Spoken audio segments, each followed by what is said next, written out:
Hey everyone, welcome back to the channel. Today, we're going to talk about something that gets all of us at some point. Laziness.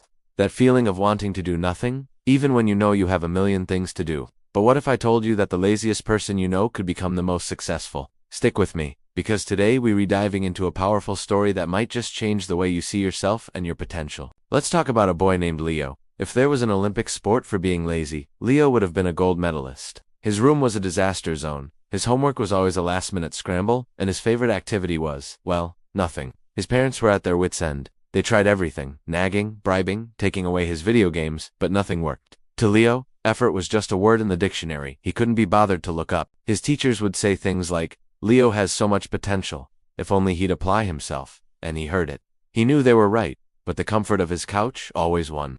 It was easier to drift through life than to actually try and possibly fail. That fear of failure was like a cozy, heavy blanket he didn't want to shed. He saw his friends joining clubs, learning instruments, getting good grades, and a small part of him felt a pang of jealousy, but he quickly pushed it down. "That's just not me," he'd tell himself. "I'm the lazy one." One afternoon, his grandfather, a wise old man who had seen it all, came to visit. He didn't scold Leo. He didn't give him a lecture. He just sat with him and asked a simple question. "Leo, what do you dream about?" Leo, for once, didn't have a lazy answer. He mumbled, "I don't know. Maybe being a pilot. Seeing the world from above the clouds?" His grandfather smiled. "A pilot. That's a wonderful dream. But you know, a plane doesn't take off by just sitting on the runway, does it? It needs fuel, a pilot who knows what they're doing, and a powerful engine to push it forward." He then told Leo a story about his own youth, about how he had wanted to be an architect but was too scared and lazy to study math. He spent years regretting it, always wondering what if. "Don't live a what-if life, Leo," his grandfather said softly. "Laziness isn't who you are, it's just a habit, and habits can be broken. The opposite of laziness isn't just being busy, it's having a purpose. Your dream of being a pilot, that's your purpose, that's your fuel." That conversation planted a seed. For the first time, Leo didn't see his dream as some far-off fantasy. He saw it as a destination, but the journey from his couch to the cockpit of a plane seemed impossibly long. The old habits were strong. The next day he still wanted to sleep in. He still wanted to ignore his homework, but his grandfather's words echoed in his mind. A plane doesn't take off by just sitting on the runway. So, Leo made a decision. A tiny one. He decided to make his bed. It was a small, seemingly insignificant act. But when he finished, he looked at the neatly made bed and felt a tiny spark of satisfaction.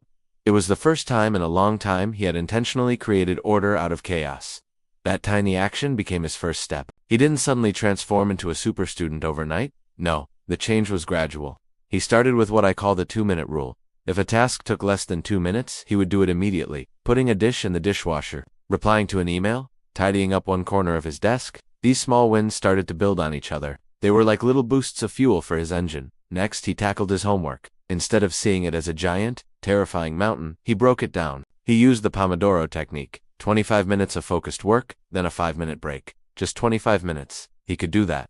During his first session, he just organized his notes. In the next, he read one chapter. Slowly but surely, the mountain started to shrink. He discovered that the hardest part wasn't doing the work, it was starting it. His grades began to improve.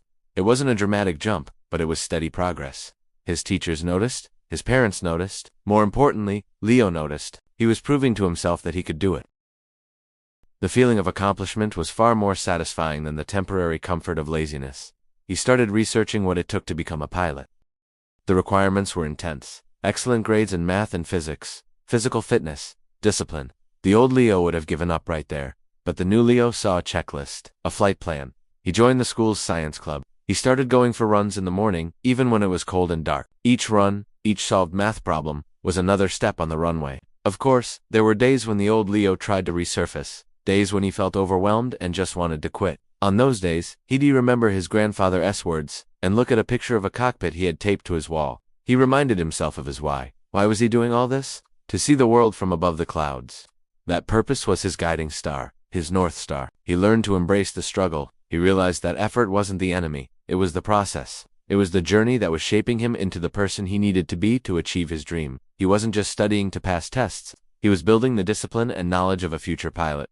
Years passed, Leo finished high school with honors. He got into a top aviation program at a university. The lazy boy who couldn't be bothered to make his bed was now meticulously studying aerodynamics and flight navigation. He was learning to fly. The first time he took control of a small aircraft with an instructor by his side, his heart was pounding. As the plane lifted off the runway, he looked down at the world shrinking below. It was more incredible than he had ever imagined. He wasn't just seeing the world from above the clouds. He was on top of the world. In that moment, he wasn't Leo the lazy boy anymore.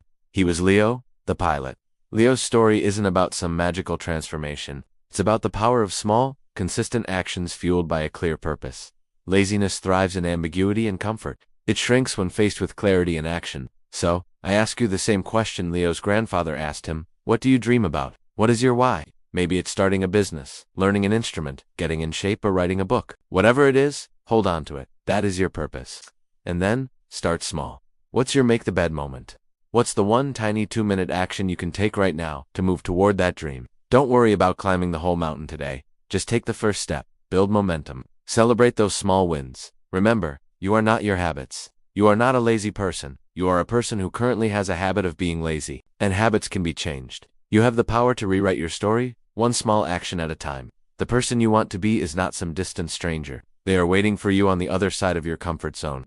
Don't let the fear of effort or failure keep your plane grounded. Fuel your engine with purpose, create your flight plan with small, manageable steps, and get ready for takeoff. Prove to yourself what you're capable of. The view from above the clouds is worth it. Thank you so much for watching. If this story resonated with you, hit that like button and subscribe for more content to help you become the best version of yourself. Share in the comments what your first step is going to be. I'd love to read them. Until next time, keep moving forward.